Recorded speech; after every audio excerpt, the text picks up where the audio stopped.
je vous invite à vous mettre debout pour chanter le chantème Au-dessus de tout.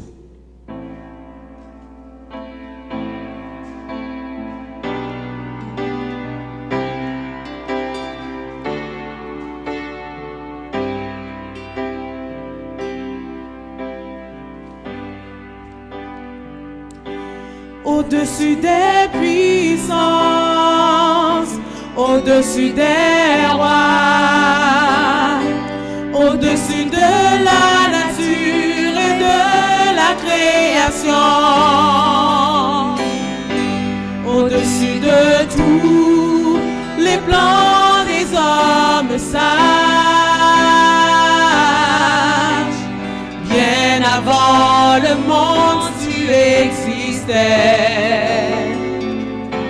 Au-dessus des royaumes, au-dessus des trônes, au-dessus des merveilles que ce monde a connues, par-dessus tous les trésors de la terre, rien ne peut mesurer ta valeur. Crucifié, seul abandonné, tu as souffert, méprisé, rejeté, tel une rose foulée sous nos pieds. Tu m'as sauvé, tu m'as aimé, par-dessus tout.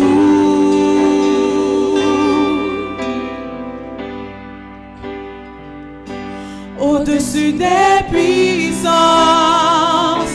au-dessus des rois, au-dessus de la nature et de la création, au-dessus de tous les plans des hommes sages, bien avant le monde tu existais. Au-dessus des royaumes, au-dessus des trônes, au-dessus des merveilles que ce monde a connues, par-dessus tous les plans des hommes sages, rien ne peut mesurer ta valeur.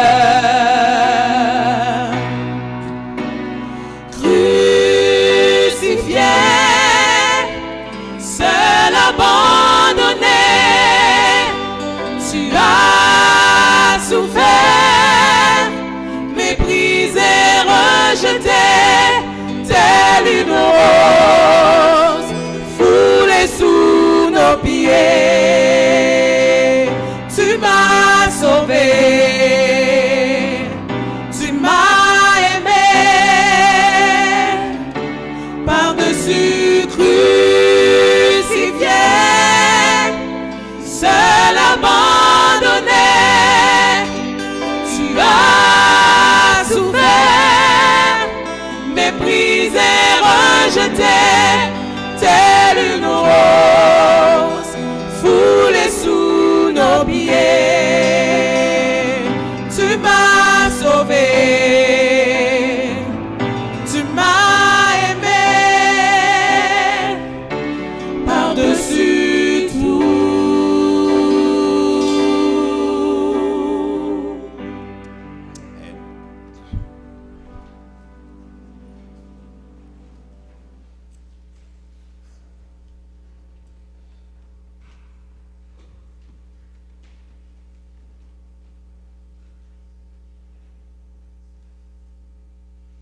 Mesdames, Messieurs, chers amis, chers frères et sœurs, que la paix et la grâce de notre Seigneur Jésus soient avec vous tous.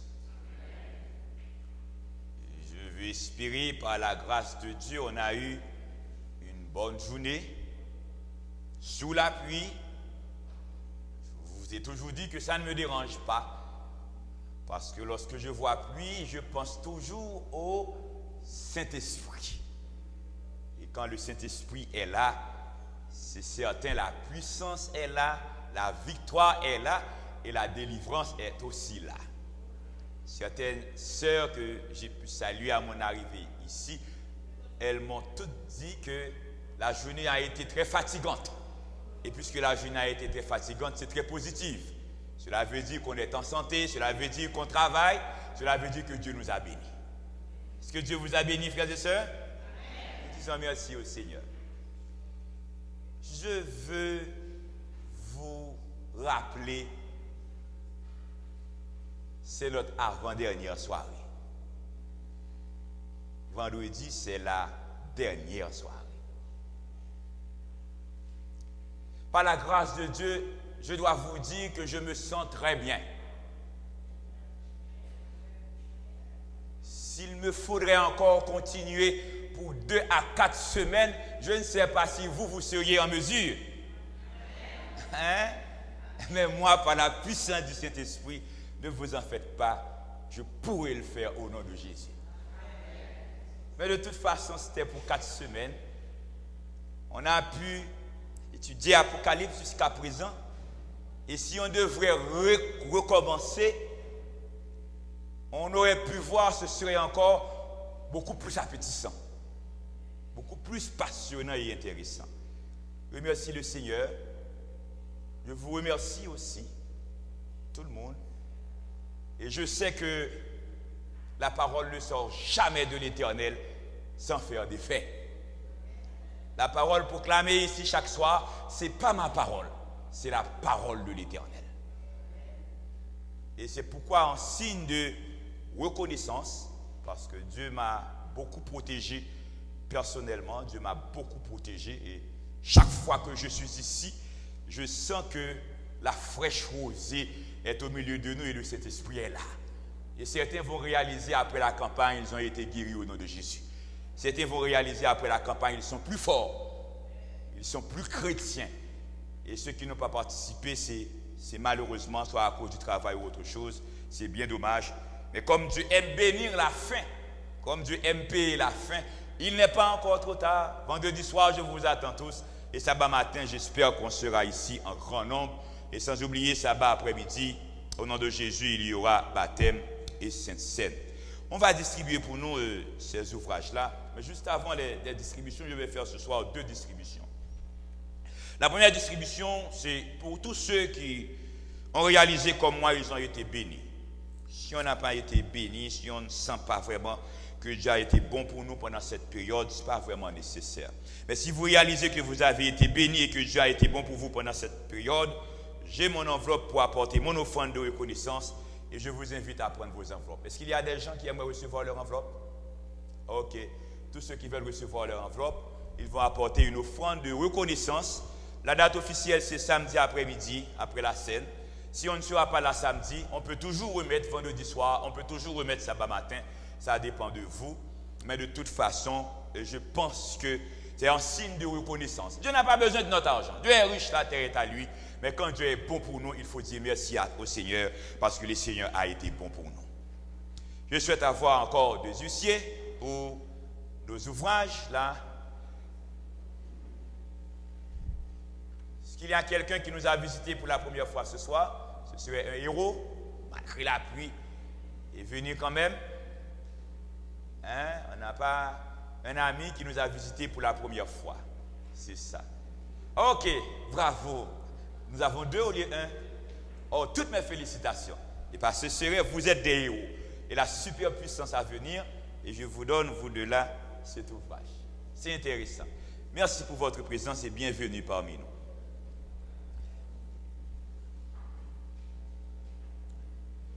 Est-ce que Saint-Just Marlène est déjà là? Elle a déjà accusé 10 présences. Ok, je pense qu'elle va venir parce qu'elle nous avait fait la promesse. Si elle arrive, nous avons cet ouvrage pour lui, pour elle.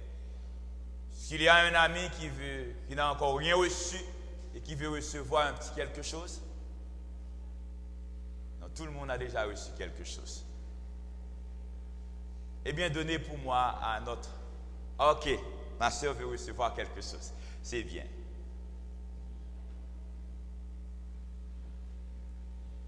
Ok, merci.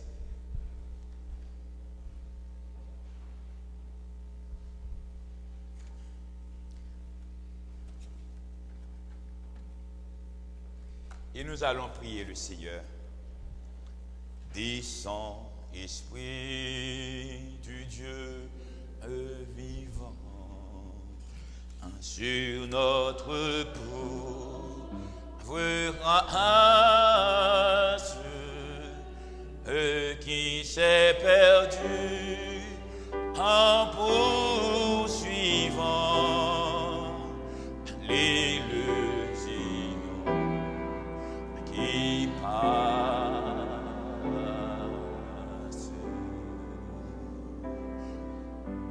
Notre Seigneur et notre Dieu, si hier on était perdu en suivant l'illusion qui passe, mais pendant ce mois, en participant dans cette campagne, cette série sur Apocalypse, nous avons suivi ta parole. Et puisque nous marchons, nous suivons selon ta parole, et nous suivons cette parole, maintenant il n'y a pas de perdition pour nous, nous sommes sauvés en Jésus. Seigneur, nous ne voulons pas répéter que nous sommes sauvés comme un slogan pour faire de la publicité. Nous t'en supplions, Seigneur, pas seulement de nous donner le sentiment ou l'impression, je te réclame de grâce, mon Père en Jésus, de nous accorder ce soir des signes pour nous dire que nous sommes sauvés ou pas. Si en tant qu'amis ou en tant que membre d'église, il y a des zones d'ombre dans la vie, malgré notre bonne disposition et notre bonne volonté, nous ne sommes pas sauvés. Seigneur, révèle-toi à nous, donne-nous des songes, donne-nous des visions, parle-nous de manière directe et dis-nous dans notre fort intérieur qu'avec ce péché, avec cette négligence, avec ce point noir, nous ne sommes pas sauvés. Nous devons nous repentir pour que nous soyons sauvés, parce que nous prêchons, nous écoutons ta parole, c'est pour le salut. Nous sommes ici pour le salut. De grâce, mon Père. Pendant toute la journée, on a été sous la pluie. Et ce soir, ici, à la fontaine, nous voulons être sous la pluie du Saint-Esprit. C'est pourquoi je te remets le sanctuaire, cet espace, que ce lieu soit contrôlé par l'Éternel des armées. Comme tu as dit à Josué, je suis le chef de l'armée de l'Éternel, j'arrive maintenant.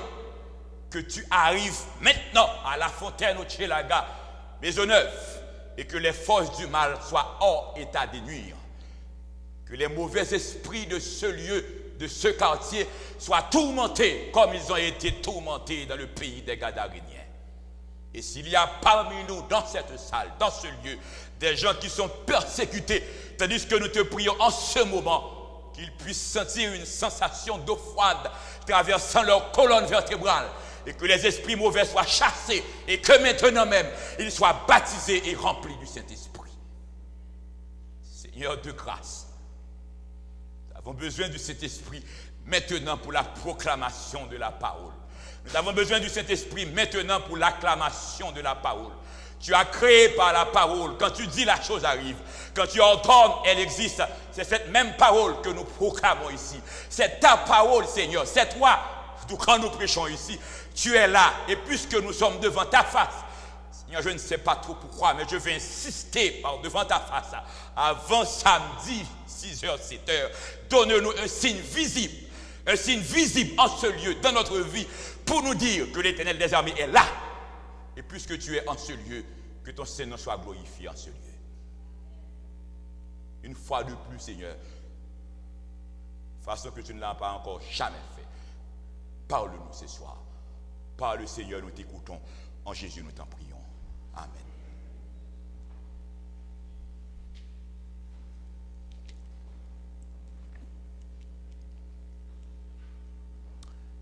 Le roi d'Orient. Nous sommes encore dans Apocalypse 6 et le verset 12. Et c'est encore la 6e coupe. Hier soir, en terminant, nous avons parlé un peu de la préparation de la route pour la venue des rois d'Orient. Et nous avons vu de manière littéral, pas symbolique. Comment le fleuve d'Euphrate qui alimentait Babylone a été asséché et Cyrus l'a contourné. Et c'est en traversant ce fleuve on a pu renverser le pouvoir de Nebuchadnezzar. Mais ce n'est pas seulement littéral. Ce qui a été fait dans le temps se fera encore. Et pour répéter le sage, il n'y a rien de nouveau sous le soleil. Mais cela va se faire dans une dimension spirituelle. Et très souvent, le grand danger ou le piège en lisant la Bible, particulièrement l'Apocalypse, nous faisons une lecture humaine. Nous voyons les choses comme si c'est littéral. Mais très souvent, pour ne pas dire même toujours, dans l'Apocalypse, c'est symbolique. Et c'est pourquoi dans la Bible, on parle souvent du type et d'antitype. Le type dans l'Ancien Testament, c'est un symbole. L'agneau était un type. Jésus va venir mourir. Moïse est un type de libérateur. Le vrai libérateur, c'est Jésus. Et même Cyrus, nous avons vu et nous allons voir encore que Cyrus, ce roi païen, choisi par Dieu comme type de Jésus. Et c'est pourquoi le Dieu de la révélation, c'est un Dieu extraordinaire que nous ne pouvons pas vous expliquer. Nous n'avons pas la prétention de vous faire comprendre Dieu. Et comme nous avons étudié ce matin, pour ceux qui étudient régulièrement, c'est par la foi que nous croyons. La Bible n'est pas là pour nous prouver que Dieu existe, mais la Bible est là pour nous porter à avoir la foi en Dieu. Et quand nous croyons en ce Dieu se révèle. Ce n'est pas un Dieu qu'on peut vous expliquer vraiment. Nous pouvons vous expliquer, et même Paul dit que nous voyons comme dans un miroir. Et si on voit comme dans un miroir, lorsqu'on voit dans le miroir, on ne voit pas la réalité, on voit l'image. Pour voir la réalité, c'est rencontrer l'être face à face. Et pour connaître Dieu, il faut que personnellement, vous arriviez à rencontrer Dieu vous-même. Et c'est pourquoi, frères et sœurs bien-aimés, mesdames, messieurs, je vous en supplie, au nom de la parole de Dieu, ne servez pas le Dieu du pasteur, ne servez pas le Dieu du prêtre, ne servez pas le Dieu du voisin, ne servez pas le Dieu des parents, nos enfants, ne servez pas le Dieu de vos parents, mais servez votre Dieu, le Dieu que vous avez rencontré vous-même, le Dieu qui s'est révélé à vous. Et si Dieu ne se révèle pas à vous, ne décidez pas encore à servir ce Dieu. Si Dieu ne se révèle pas à vous, même lorsque vous avez l'idée de vous faire baptiser, attendez encore, parce que vous devez servir le Dieu que vous avez rencontré vous-même, personnellement. C'est le Dieu de la révélation. Et nous aimons répéter souvent, après les prophètes, l'Éternel est vivant. Et puisque l'Éternel est vivant, il est capable de se manifester. Et je vous invite à rencontrer ce Dieu. Mais c'est un Dieu extraordinaire qui nous dépasse. C'est le Dieu qui se révèle. Apocalypse 16, verset 12. Lisons ensemble.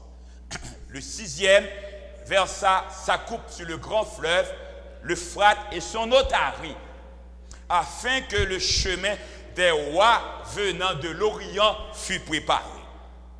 Le chemin des rois venant de l'Orient. Nous allons parler du roi d'Orient, le roi d'Orient. Mais on nous a parlé des rois. Nous aurons aussi apporté des précisions sur des rois d'Orient. Mais préparez le chemin pour les rois venant d'Orient. Ésaïe 41, verset 2. Lisons ensemble.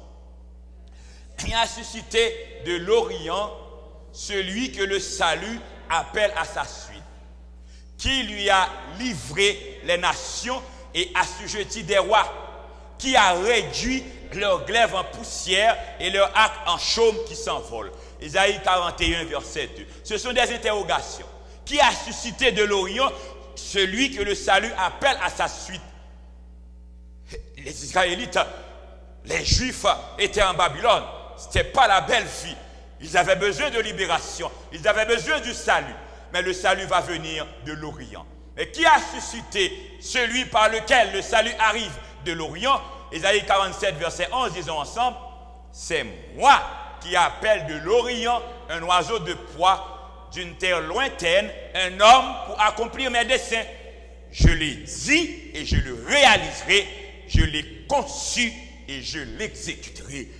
Oh, mesdames, messieurs, frères et sœurs bien-aimés, j'aime l'Éternel parce que quand l'Éternel décide, c'est point final. On n'a pas besoin de deviner et de savoir comment l'Éternel va faire. Il suffit que l'Éternel décide. Il peut faire ce qu'il veut, quand il veut, comme il veut. Il est maître du cosmos. Il est maître de tous les hommes. Et le Dieu que nous servons, ce n'est pas un petit Dieu exclusif. Ce n'est pas le Dieu privé des adventistes. Ce n'est pas même le Dieu exclusif des chrétiens. Oh, j'aime Ézéchias qui dit à l'Éternel, est-ce que tu n'es pas le Dieu de tous les royaumes de la terre?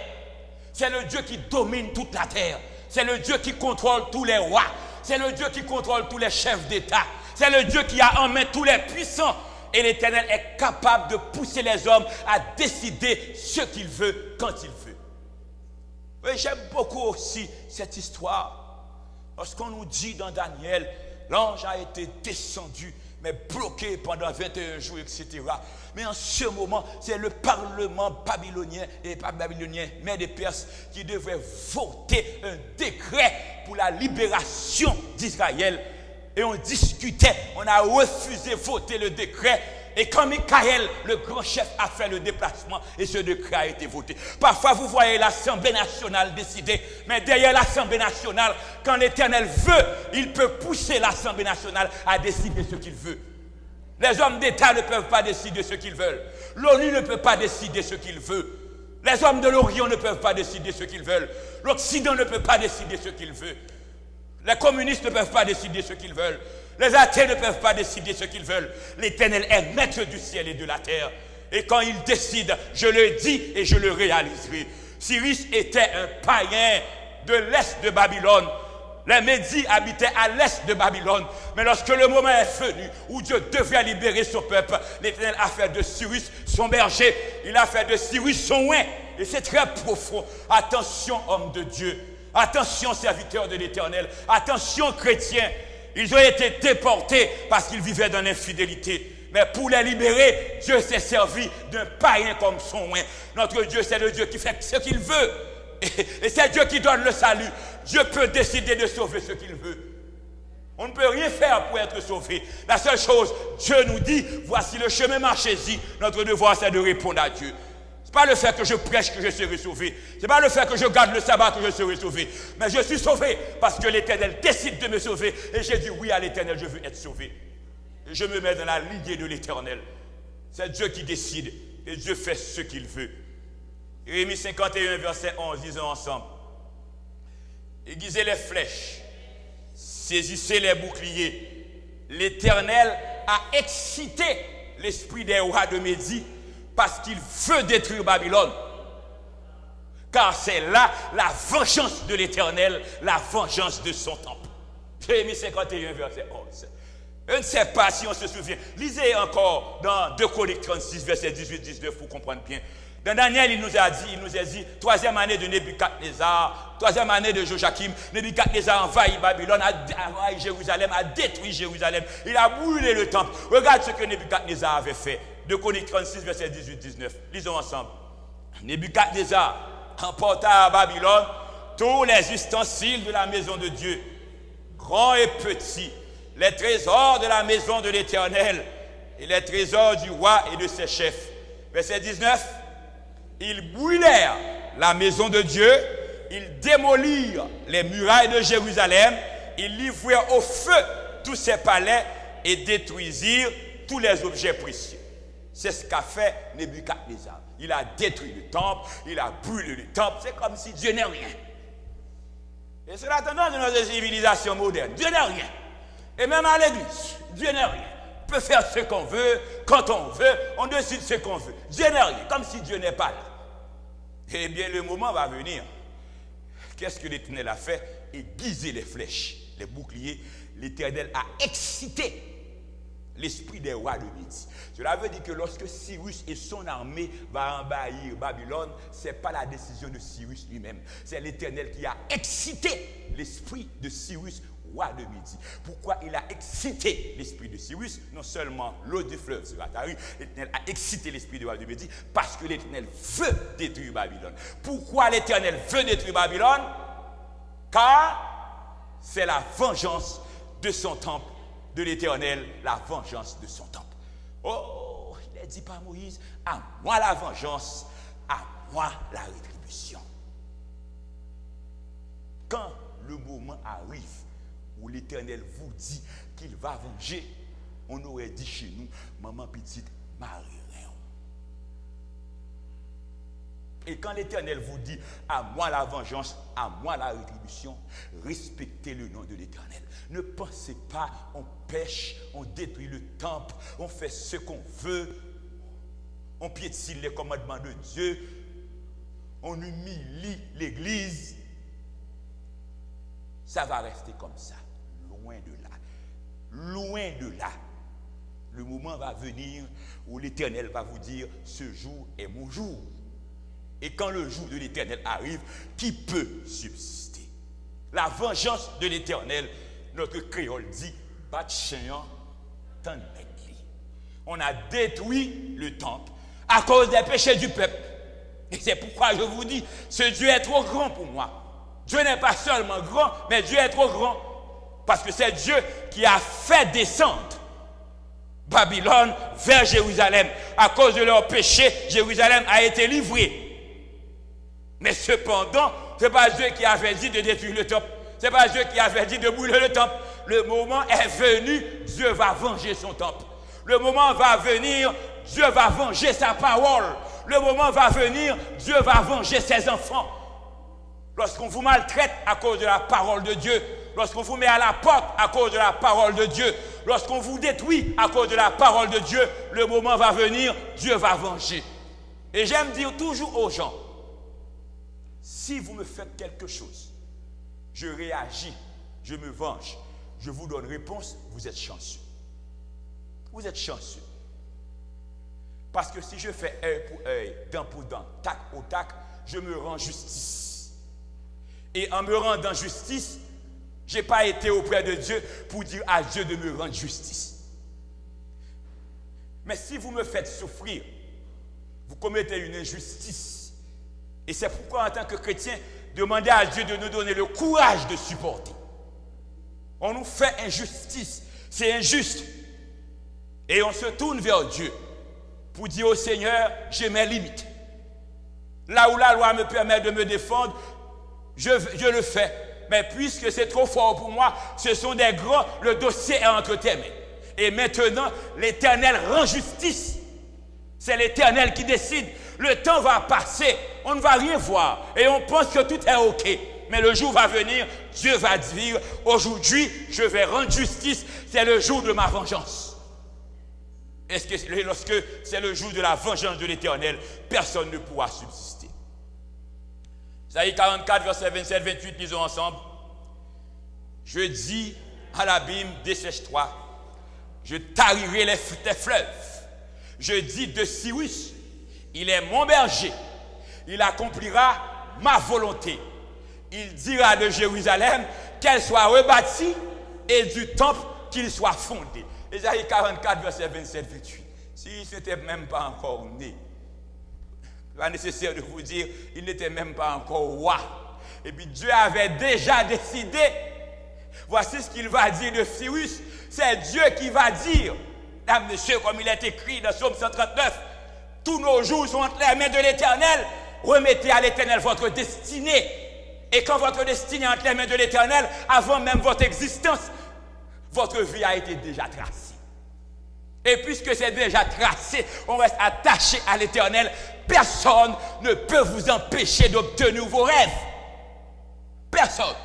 Les grands, les puissants, parce que c'est un chemin tracé par l'Éternel. Cyrus n'existait même pas encore. Cyrus venait d'un pays païen. Notre Dieu, c'est le Dieu de toute la terre. Amen. Et Dieu avait déjà décidé, c'est par Cyrus que le temple sera rebâti. Dieu l'avait déjà décidé. Et Cyrus était son berger. Son berger. Cyrus était type de Jésus. Éternel, Jésus est le bon berger. Le bon berger donne sa vie pour ses brebis. Cyrus serait libérateur ou un païen. Je ne suis pas en mesure de vous donner toutes les explications parce que, comme je vous dis, Dieu est trop grand pour moi, mais Dieu se révèle. Les Médis ont attaqué. Ils ont renversé les murailles de Babylone. Babylone a été vaincue. Isaïe 44, verset 13, disons ensemble, je fais approcher ma justice, elle n'est pas loin, et mon salut ne tardera pas. Je mettrai le salut en Sion et ma gloire sur Jérusalem. La délivrance n'est pas loin. Isaïe 41, verset 2, qui a suscité de l'Orient celui que le salut appelle à sa suite, qui lui a livré les nations et assujetti les rois, qui a réduit leurs glaives en poussière et leurs arcs en chaume qui s'envolent.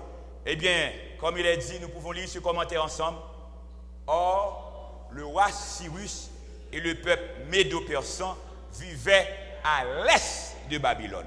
C'est pourquoi Dieu décrit Cyrus responsable de la chute de Babylone comme celui qui vient de l'Orient, c'est-à-dire de l'Est. Orient. Cyrus venait de l'Est.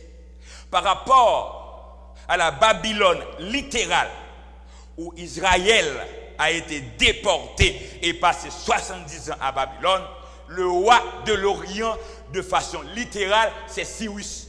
Cyrus est mon berger. Cyrus a contourné le fleuve. L'Euphrate a été tari. Babylone a été renversée. Et c'est sous le règne des Médo-Persans que le décret, on a fait sortir le décret pour la reconstruction du temple. Ça, c'est de façon littérale. Mais dans l'Apocalypse, nous ne sommes pas dans le littéral. Nous sommes dans la réalité. Nous sommes dans le spirituel. Maintenant, l'Orient. Quand la Bible nous parle de l'Orient, que voyons-nous à l'Orient? Nous sommes à l'Orient pour voir Cyrus, qui vient de Mède et Perse, qui a apporté la liberté pour les Juifs et qui a été berger loin de l'Éternel. Maintenant, à l'Orient, nous sommes maintenant à Bethléem où Jésus est né. Regarde Matthieu 2, versets 1 et 2. Lisons ensemble. Jésus étant né à Bethléem en Judée au temps du roi d'Hérode. Voici des mages d'Orient arrivèrent à Jérusalem et dirent, où est le roi des Juifs qui vient de naître? Car nous avons vu son étoile en Orient et nous sommes venus pour l'adorer. Des passages tels que ce passage, et même l'histoire de Cyrus, très souvent me donnent ce que je peux appeler un pincement de cœur, un peu triste dans mon être profond. Pourquoi? Regarde Cyrus qui a été roi païen, à un certain moment, instrument de l'Éternel, berger de l'Éternel, loin de l'Éternel.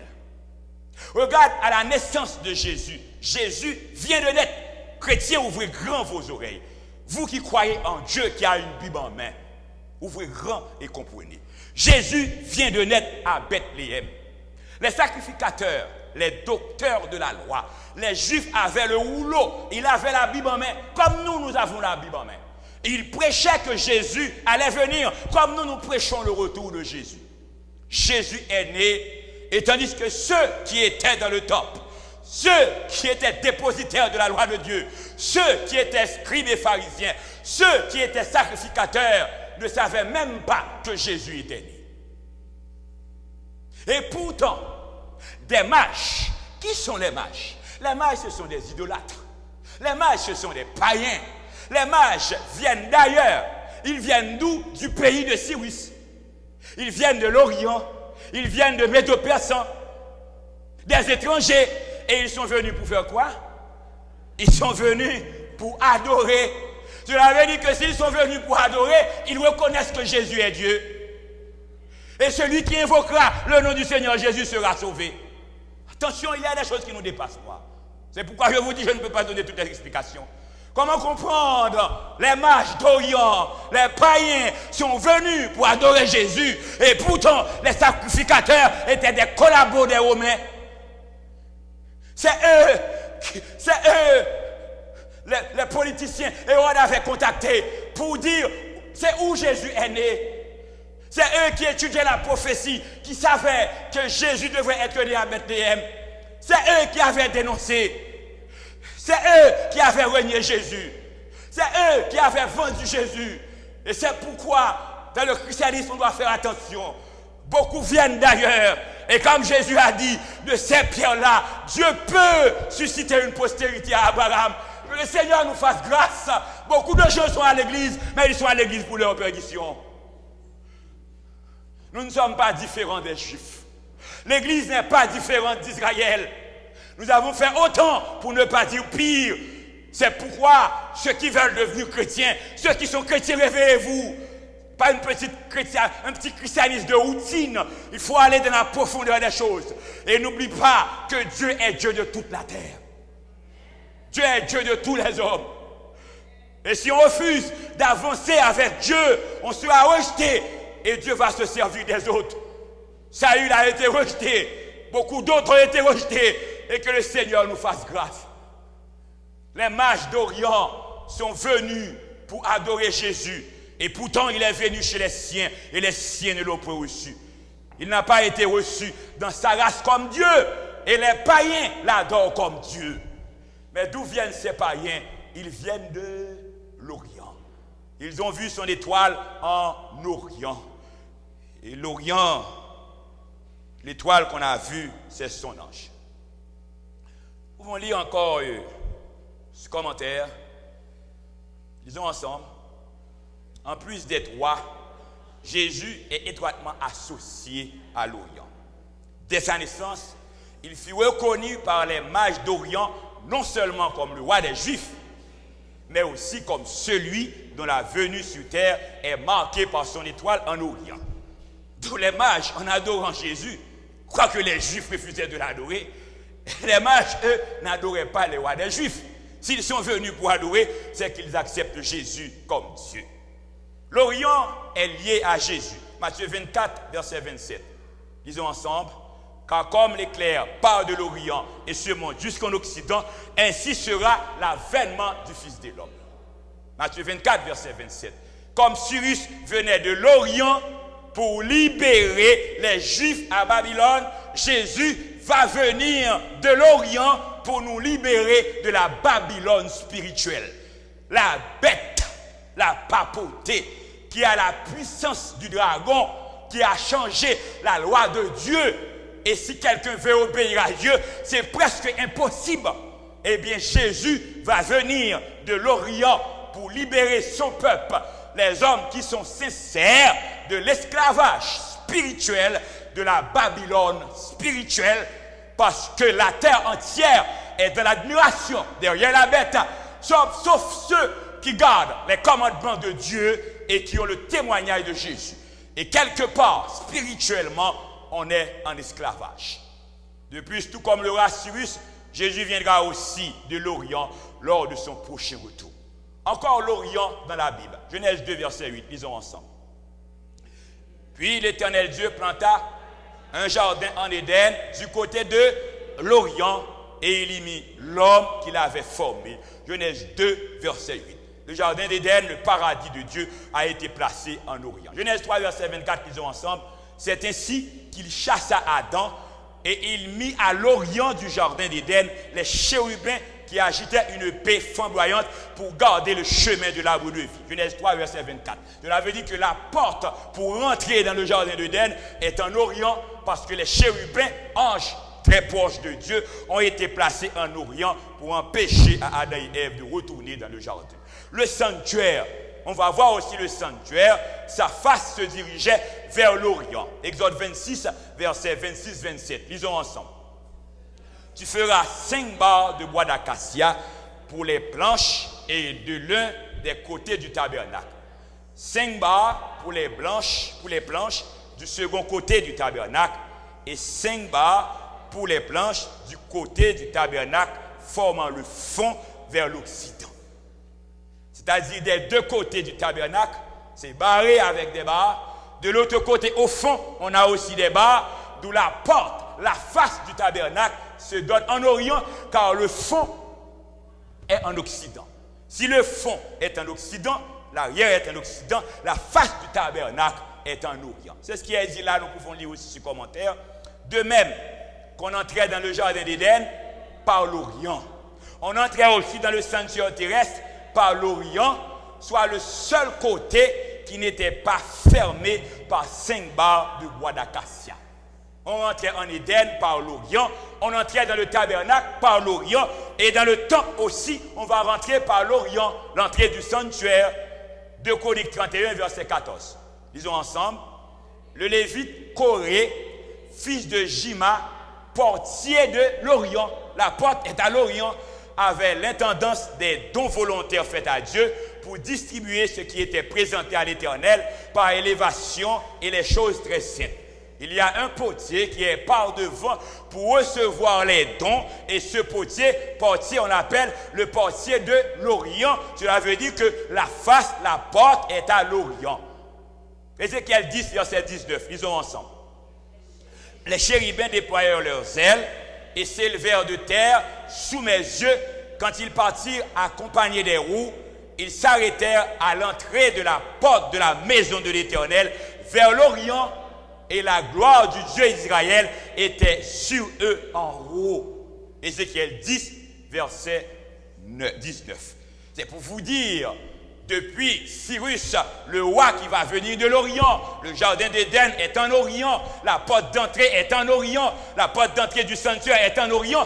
Et avec Ézéchiel, on n'a pas eu de temple, parce que Ézéchiel fait partie de la déportation. Le temple a été déjà détruit.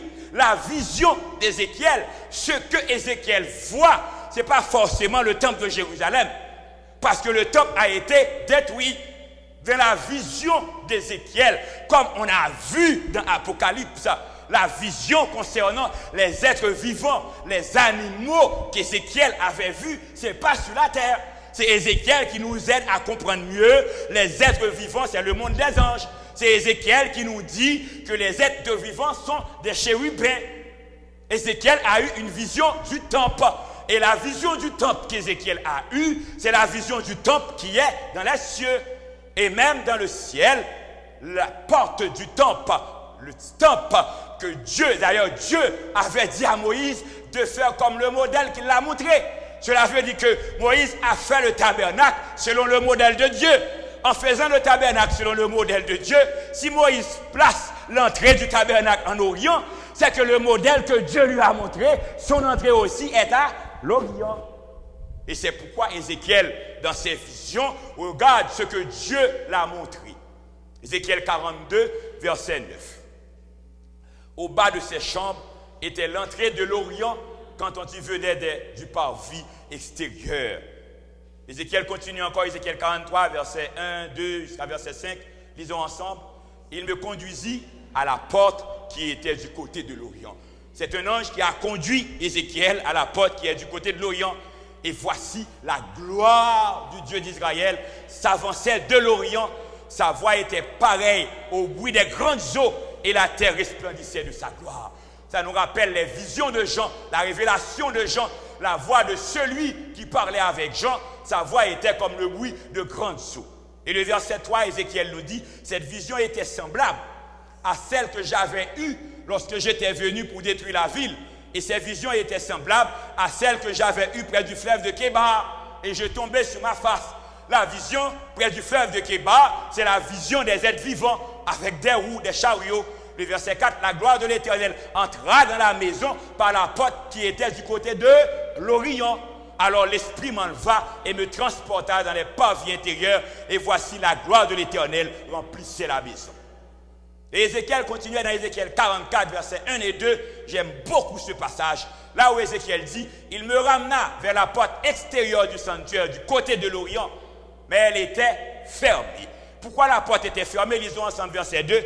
Et l'Éternel me dit, cette porte sera fermée.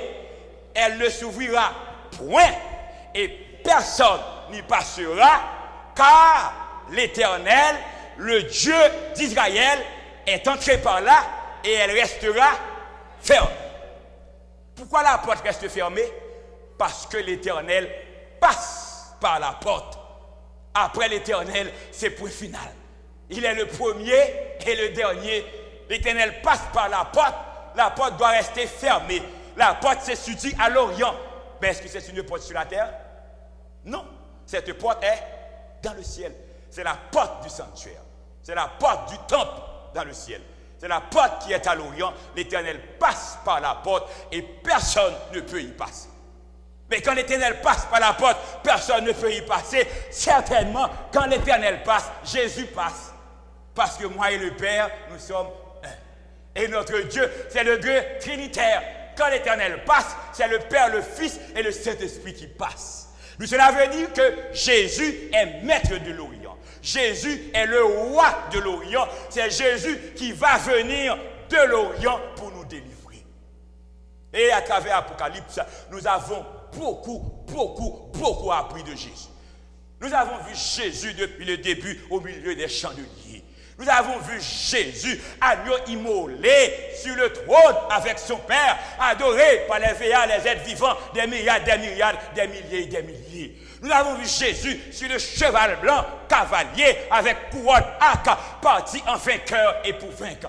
Nous avons vu Jésus, l'ange qui tient l'encensoir. Nos prières passent par l'encensoir pour monter sur le trône avec la fumée. Nous avons vu Jésus tenir le petit livre entre ses mains. De tout l'Apocalypse, c'est Jésus. Nous avons vu Jésus comme chef de l'armée de l'Éternel. Chaque fois Jésus part sur le cheval blanc pour combattre les rois de la terre, il est le grand chef, il est le grand roi.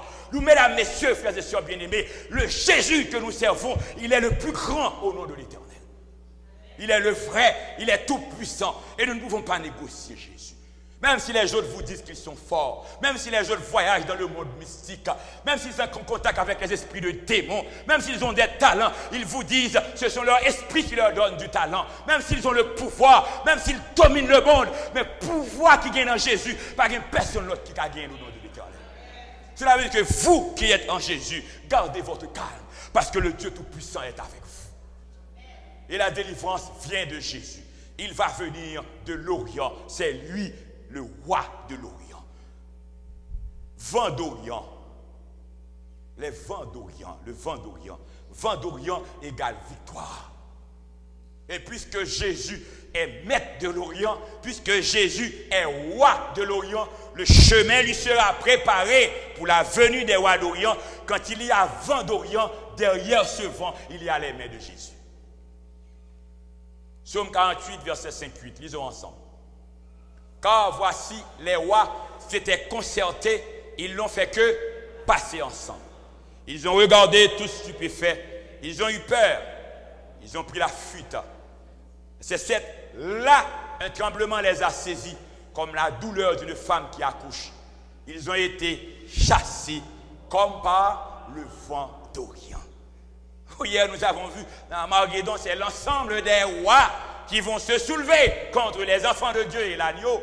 L'ensemble des rois se soulevaient contre Israël. Mais lorsque tous les rois se soulèvent contre Israël, Dieu, dans le ciel, se moque d'eux. Ils seront tous dispersés et ils seront chassés par le vent d'Orient. Ce qu'ils vous bouleversent, lorsqu'ils font du complot, lorsqu'ils veulent vous tuer, messieurs, frères et sœurs bien-aimés, je ne connais pas le cheminement des uns et des autres avec Jésus. Mais parfois, vous êtes encore vivants pour certains d'entre vous. C'est parce que Jésus est tout puissant, vous êtes encore vivants. Parfois, vous travaillez encore. Parfois, votre famille est encore stable. Parfois, vos enfants existent encore. Et c'est pourquoi il faut prendre du temps pour apprendre aux enfants leurs histoires, pour connaître d'où ils viennent. Ils voient les Québécois, mais eux, ils sont des Haïtiens québécois. Ils ne sont pas 100% québécois. Ils ont une histoire. Si ce n'était la grâce de Dieu, tu ne serais pas vivant. Si Jésus n'était pas roi des rois, on vous aurait détruit depuis longtemps. Vous seriez paralysés, chaises roulantes. Vous seriez perdus comme des fous. Parfois, on voit les autres qui sont fous, mais nous ne sommes pas fous parce que Jésus est tout puissant. Très souvent, on a essayé de tout faire. Mais quand le vent d'Orient arrive, le vent d'Orient les disperse. Ils n'ont pas pu vous atteindre parce que vous avez été sur les ailes de Jésus de Nazareth. Et c'est pourquoi, par la grâce de Dieu, au nom de Jésus, nous n'avons de compte à rendre à quiconque. Et ceux qui pensent qu'ils sont mystiques, nous les attendons au pied de la croix. Et nous prenons l'autorité pour dire qu'ils sont des petits. C'est une erreur grave. Si quelqu'un pense ailleurs, hors de Jésus, il peut y avoir sécurité. Je n'ai pas besoin de connaître leur degré. Je n'ai pas besoin de connaître leur contact. Je n'ai pas besoin de connaître leur force. Un jour, quelqu'un m'a dit, Ludius, on a dit à Léogane, vous êtes franc Jésus. Qu'est-ce que cela veut dire, franc Jésus? Je ne connais pas un mot qui existe qui appelle franc Jésus. Mais je sais, au nom de Jésus, je peux mourir par derrière ce micro, mais au nom de l'Éternel, force visible ou invisible, en haut ou en bas, le serviteur de l'Éternel, personne ne peut le toucher. Et ça, se rassurer, nous avons cette garantie. Si vous voyez c'est un accident de voiture, béni soit l'Éternel, Dieu l'a planifié ici. Je présidais un club de football. Je devais aller à Lagonaf. On a été à la marine haïtienne pour prendre un yacht. On devait arriver dans environ 30 minutes. Et à peine 15 minutes, les choses commencent à être compliquées. Le moteur ne marche pas bien. C'est comme si vous avez l'impression, les moteurs, c'est un moteur qui ne veut pas partir. Maintenant, c'était une délégation de 25 personnes, 20 jeunes. Et celui qui était capitaine, il appelle la centrale pour dire, il ne comprend pas, oui, c'est ce matin que le commandant lui a dit qu'il va à la Gonave. Il n'a pas eu le temps de vérifier, semble-t-il que le moteur n'a pas d'huile. Et il commence à s'en plaindre comme capitaine et dire, l'autre moteur ne fonctionne pas. Et nous sommes au beau milieu de la mer et les yeux de tout le monde sortent et tout le monde me fixe. Hein? Ce n'était pas une sensation agréable. Hein? Et la mer monte et descend.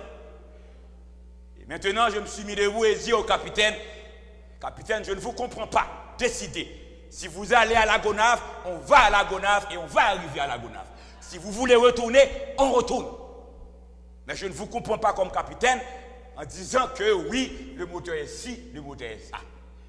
Et au capitaine de me dire, pas de problème, donc on va y aller doucement. Nous devrions faire la route en 30 minutes. On a passé 3 heures de temps. Qu'est-ce qui était arrivé? Je ne sais pas. Je ne sais pas nager. La mer monte, la mer descend. Si je dois mourir, je le dis toujours, pas une seconde en moins, pas une seconde en plus. Dieu me donne de l'intelligence pour comprendre. Je ne vais pas me livrer, mais je sais une chose et une seule. L'Éternel des armées est là. Et n'ayez pas peur de personne. Et frères et sœurs bien-aimés, mesdames, messieurs, amis invités, chrétiens, si vous devez mourir, il faut mourir dans les bras de Jésus. Pas ailleurs. Même si vous devez mourir. Et ne vous occupez pas des autres. Ne vous occupez pas des autres. Ils viennent à nous pour nous dire, ils reconnaissent que notre Dieu est le Tout-Puissant. Et quand le vent d'Orient vente à les autres de l'autre côté, qui disent des sottises concernant de l'Orient, la terre est entre les mains de l'Éternel et l'Éternel domine tous les pouvoirs. Et même ceux qui pensent qu'ils ont des pouvoirs mystiques, Dieu les domine. Et quand Dieu dit arrêtez, c'est arrêter. On doit le comprendre. Et c'est pourquoi, en tant que chrétiens, soyez de chrétiens conséquents et restez vertical. Nous pouvons garder tout le monde en face, même les rois de cette terre, parce que nous ne sommes pas branchés en bas, nous sommes branchés en haut. C'est en haut que nous sommes branchés. Alors tant pis pour eux. Notre contact, ce n'est pas le roi, ce n'est pas le prince, ce n'est pas le président, ce n'est pas le premier ministre. Même si vous nous voyez en haillon, laissez-nous comme ça. Nous comptons à fait une bafou. Au nom de l'Éternel. Ézéchiel 37, verset 26. Les rameurs t'ont fait voguer sur les grandes eaux. Un vent d'Orient t'a brisé au cœur des mers. Cela veut dire que si les bateaux des ennemis pensent qu'ils vont détruire, le vent d'Orient va vanter. Et quand le vent d'Orient souffle, c'est point final. Vent d'Orient égale délivrance. Exode 14, verset 21, lisons ensemble. Moïse étendit sa main sur la mer, et l'Éternel refoula la mer par un vent d'Orient qui souffla avec impétuosité toute la nuit. Il mit la mer à sec et les eaux se fendirent. Lorsqu'Israël était devant la mer Rouge, on dit à Moïse, mais Moïse, qu'est-ce que tu nous fais comme ça? Nous étions bien en Égypte et tu nous amènes là pour nous faire périr. Mesdames, messieurs, frères et sœurs bien-aimés, quand on est chrétien, même lorsqu'apparemment on a l'impression, hier c'était mieux, ce n'est pas vrai. C'est une stratégie de l'ennemi.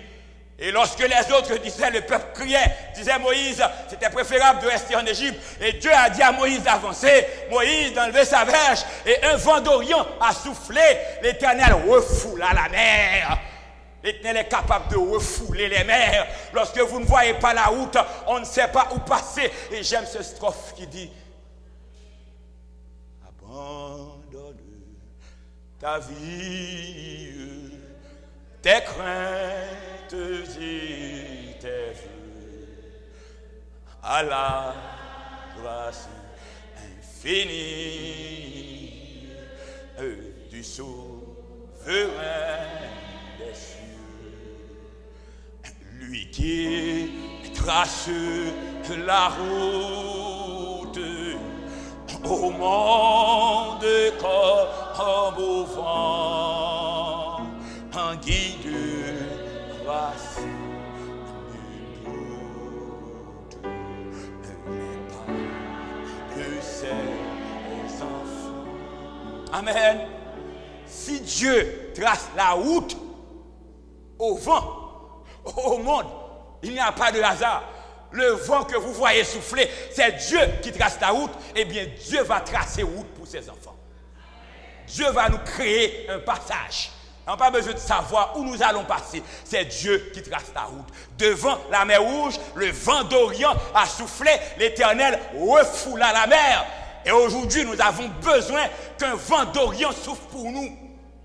C'est-à-dire, Jésus décide qu'il va nous délivrer maintenant, car vent d'Orient égale délivrance. Exode 10, verset 13.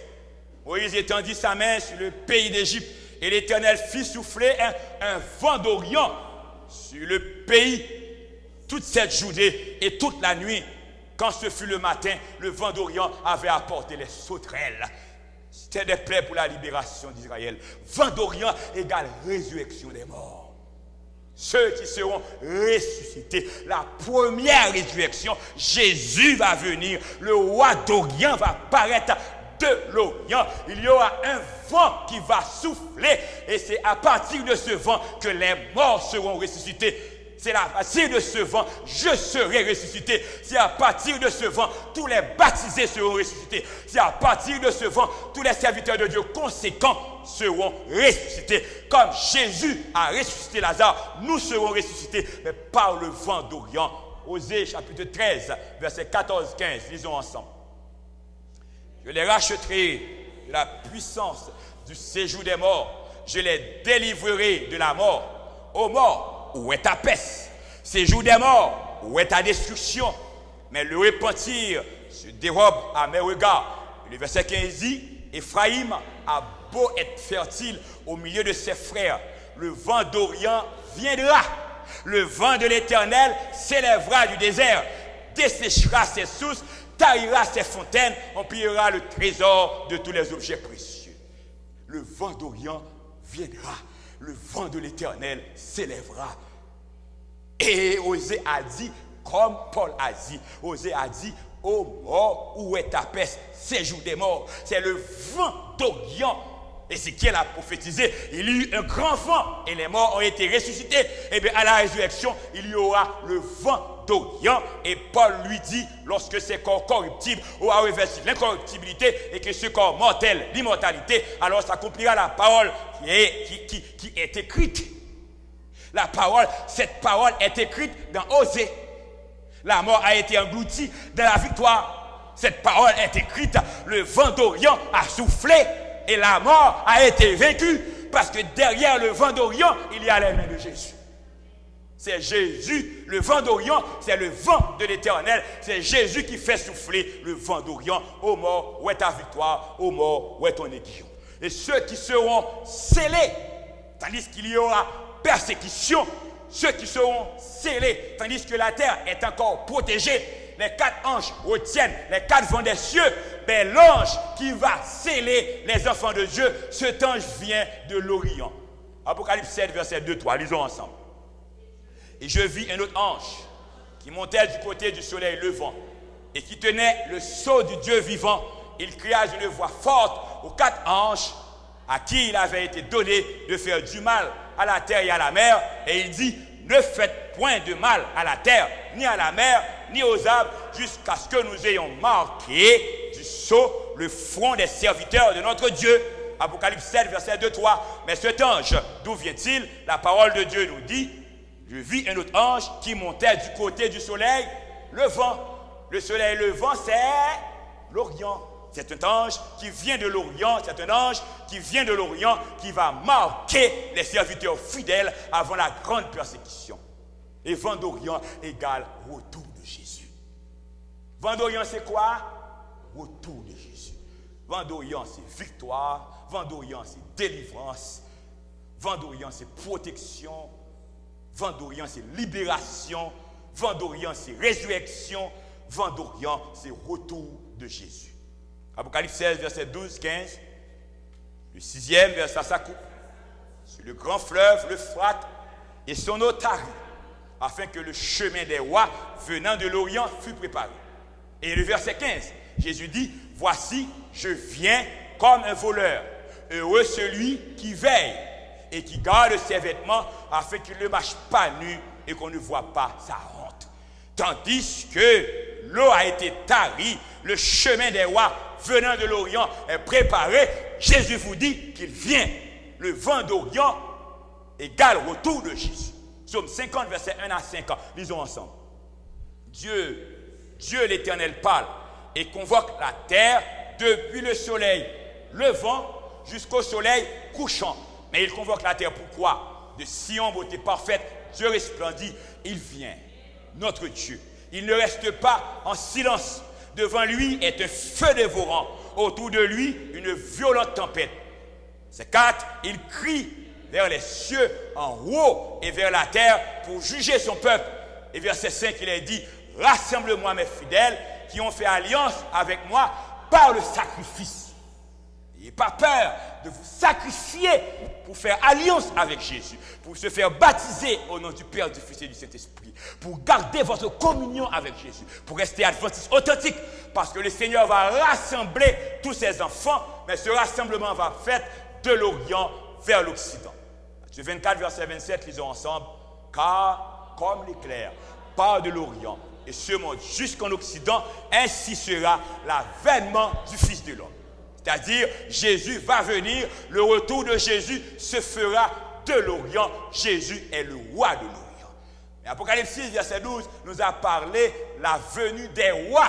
Jésus ne va pas retourner seul. Qui va l'accompagner? Qui sont les rois d'Orient qui accompagnent Jésus? Les rois d'Orient, ce sont les 24 vieillards. Ceux qui ont suivi ce séminaire ont compris bien les 24 vieillards. Ils sont sur le trône. S'ils sont sur le trône, c'est qu'ils sont rois. Car à côté du grand trône, il y a l'Éternel et l'agneau immolé. Et on a encore 24 trônes. Ceux qui sont sur les 24 trônes, les anciens, les vieillards, sont aussi des rois. Et non seulement ils sont sur des trônes, mais ils ont des couronnes. Et ces 24 vieillards qui adoraient Jésus dans le lieu très saint, dans le ciel, quand Jésus a pris le petit livre dans la main droite du Père, qui s'est mis à genoux, qui ont jeté leur couronne pour dire Jésus à celui qui est assis sur le trône et à l'agneau, soit louange, gloire, honneur, force, majesté, autorité, puissance pour le siècle des siècles. Eh bien, ces 24 vieillards, ce sont aussi des rois qui nous représentent et qui vont retourner avec Jésus. Et ce que j'aime avec Jésus, il va venir avec des rois pour faire de nous des rois. Nous serons des rois. C'est ce que nous allons lire. Éphésiens 4, verset 8, c'est pourquoi il est dit, tant monté en haut, il a amené des captifs et il a fait des dons aux hommes. Ce sont les 24 vieillards qui sont en haut. Et Isaïe 44, verset 3, je vous invite à lire avec moi avec un peu plus de concentration. Car l'Éternel des armées régnera sur la montagne de Sion et à Jérusalem, resplendissant de gloire en présence de ses anciens. Et pas les anciens dans la Bible, ce ne sont pas des anges, ça a été toujours des hommes. Et l'Éternel règne en présence de ses anciens. Apocalypse 4, Apocalypse 5, les anciens, les vieillards qui sont sur le trône, ce sont des rois d'Orient qui vont venir avec le grand roi, parce que Jésus est appelé roi des rois. Roi des rois. Ce n'est pas forcément les petits rois sur terre. Le roi des rois qui laisse le ciel avec son armée, il est accompagné d'autres rois. les autres rois, ce sont les anciens qui sont autour de lui. Il n'est pas seulement roi, il est le roi des rois. Lisons ensemble ce commentaire. Par sa victoire, Jésus a fait de ces 24 vieillards ce qu'il fera de son peuple à son prochain retour. Un royaume. Jésus va faire de nous un royaume. Ces 24 vieillards sont donc les rois d'Orient accompagnant Jésus, le roi des rois, lors de son retour. Et les vainqueurs sont des rois. Les vainqueurs sont des rois. Celui qui vaincra. Mesdames, messieurs, frères et sœurs bien-aimés, on a suivi ce séminaire sur Apocalypse. Nous sommes maintenant, je peux dire, à la fin. Il nous reste une seule soirée et 2 messages. Je veux que vous soyez vainqueurs. Est-ce que vous voulez être vainqueurs? Les vainqueurs sont des rois. Jésus va leur donner une couronne et ils seront rois. Ils vont régner avec Jésus. Ils seront sur le trône avec Jésus. Je dis, aujourd'hui, c'est seulement les 24 vieillards. Mais ceux qui seront sauvés seront sur le trône avec Jésus. Les rois d'Orient vont venir avec le grand roi d'Orient en tête pour faire de nous des rois. Et nous serons avec Jésus dans son royaume de gloire, sur la mer de verre, dans le ciel, pour le siècle des siècles. Apocalypse 3, verset 21, lisons ensemble. Celui qui vaincra, je le ferai asseoir avec moi sur mon trône. Comme moi, j'ai vaincu, je me suis assis avec mon Père sur son trône. Amen. Jésus a remporté la victoire. Où est Jésus maintenant? Il est avec son Père sur son trône. Mais celui qui remporte la victoire, la lutte est dure. On veut nous donner une chrétienté dans la facilité. Faites tout ce que vous voulez. C'est parce que la Bible révèle. Soyez des chrétiens de la Bible.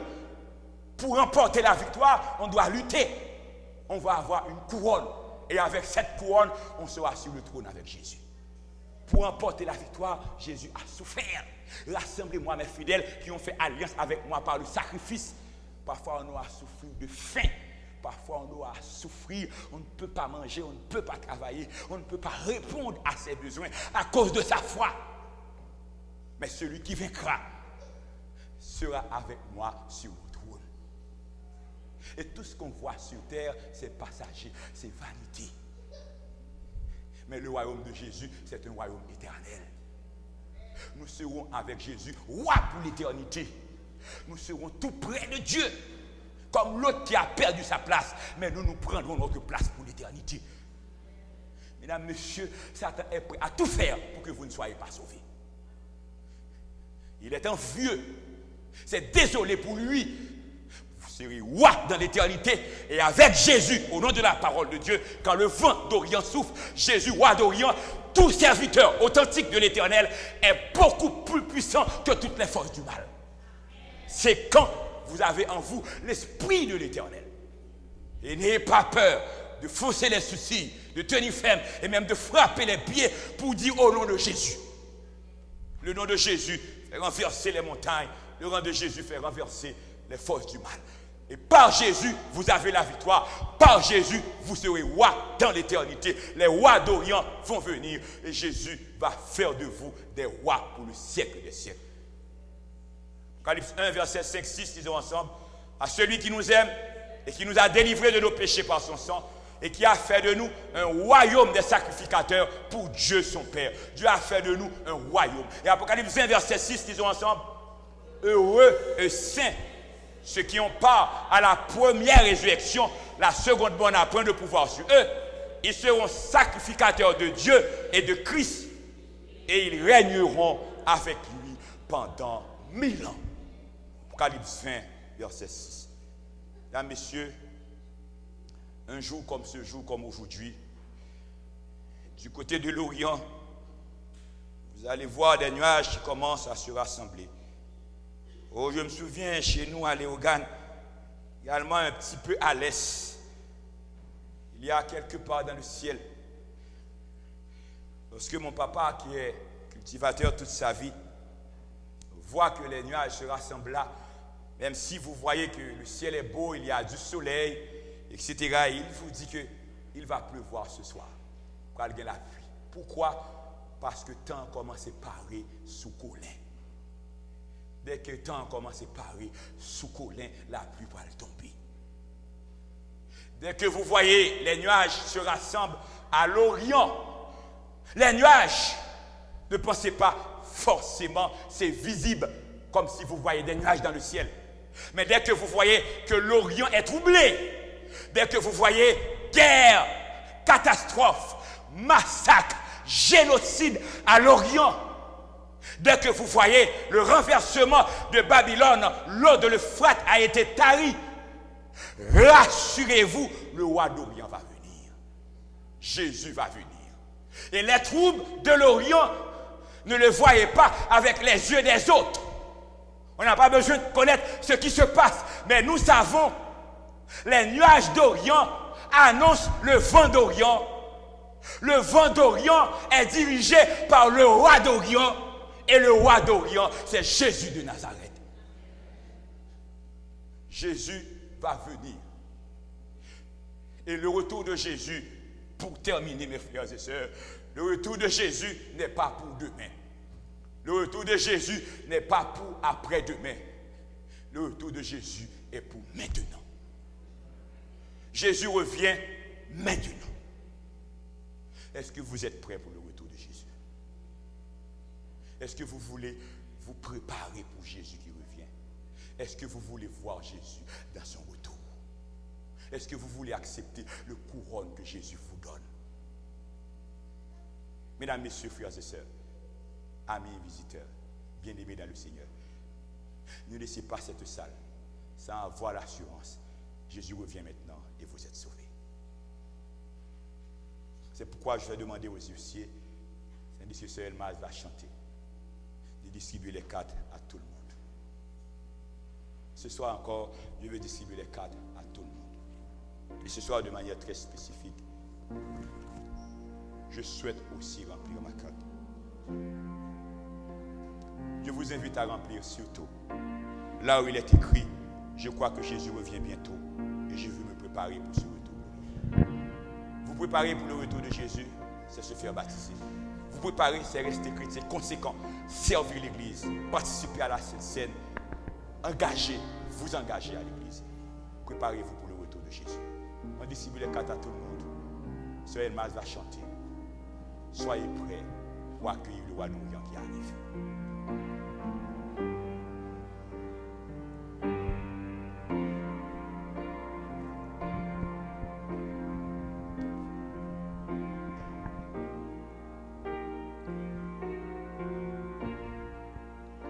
Je sais qu'un jour mes yeux verront Jésus. Je sais qu'un jour mes yeux verront Jésus.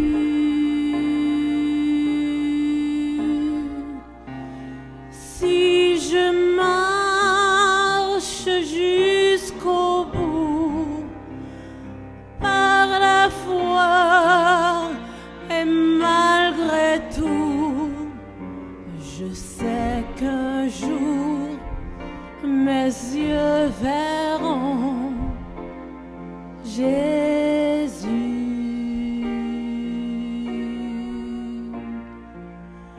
Je sais que Dieu a un chemin pour moi.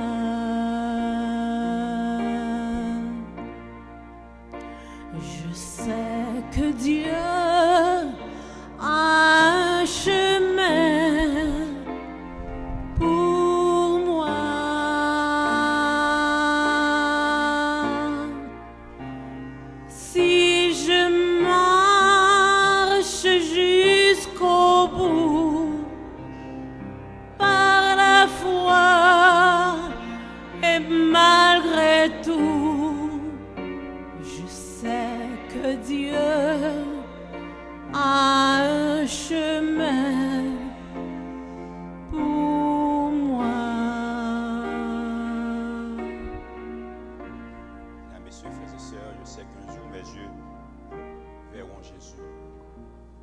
qu'un jour le Seigneur Jésus va me couronner. Je sais qu'un jour je serai sur le trône avec Jésus. Je vous en supplie. Je vous en supplie ce soir de prendre votre décision pour Jésus. Et ceci tout le monde. La décision de voir Jésus. Il est avec lui sur son trône. Jésus veut te sauver. Est-ce que tu veux être sauvé? Sœur Elmaz va continuer à chanter avec vous.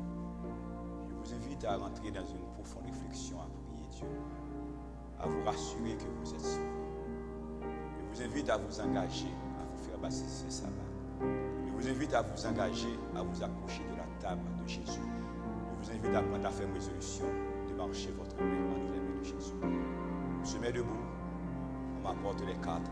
Et si vous voulez, vous pouvez encore prendre vos cartes et continuer à remplir, prendre votre engagement avec votre Jésus. Sœur Elmaz, continuez à chanter et vous chantez. Je sais qu'un jour, il viendra me chercher.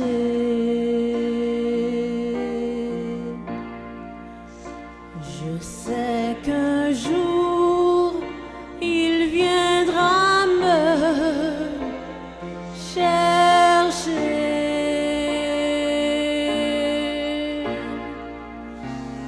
Si je marche jusqu'au bout, par la foi et malgré tout, je sais qu'un jour il viendra me chercher.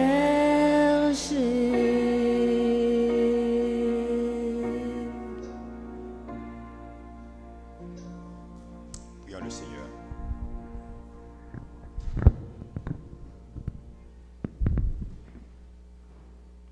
Seigneur Jésus, nous avons passé longtemps, comme les apôtres, comme les disciples, à parler de toi.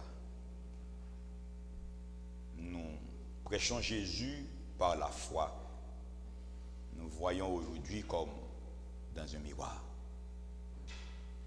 Mais je sais qu'un jour mes yeux verront Jésus. Seigneur Jésus, je viens de parler pendant près de 50 minutes. Tu es avec moi et tu es encore là dans la salle. Mais en ce moment, je sens le besoin, tandis que l'heure est déjà arrivée pour partir et laisser ce lieu, de t'accorder une minute pour parler directement au cœur de chacun de tes enfants. Seigneur, je t'en supplie de leur parler et de leur dire dans leur fort intérieur, maintenant, est-ce que vraiment ils vont te voir?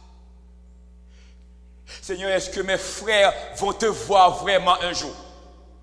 Seigneur, est-ce que les amis qui sont ici vont te voir vraiment un jour? Seigneur, est-ce que ton serviteur Ludas qui prêche va te voir un jour? Seigneur, dis-moi, dis à mes soeurs, dis à mes frères, dis à mes pasteurs, dis à mes anciens, maintenant, là où ils sont, dis à nos enfants, dis à nos diacres, dis à nos invités, est-ce qu'ils vont te voir un jour? Parle-leur maintenant, Jésus, et dis-leur ce qui va se faire.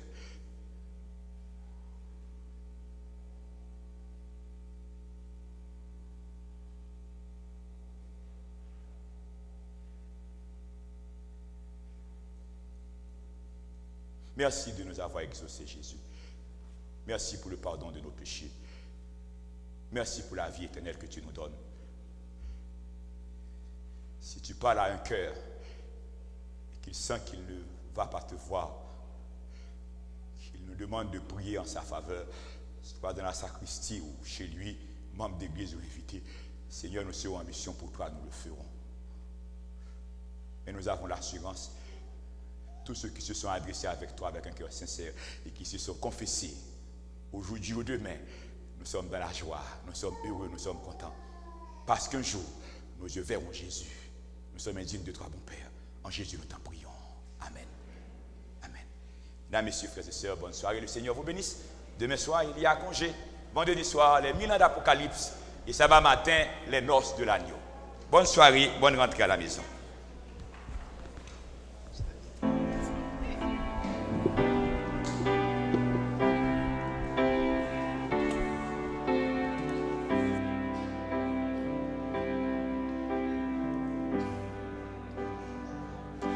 Au-dessus des puissances,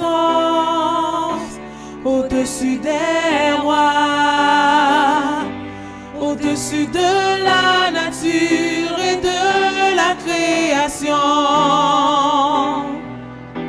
au-dessus de tous les plans des hommes sages, bien avant le monde tu existais, au-dessus des royaumes, au-dessus des trônes, au-dessus des merveilles que ce monde a connues, au-dessus de tous les trésors de la terre, rien ne peut mesurer ta valeur.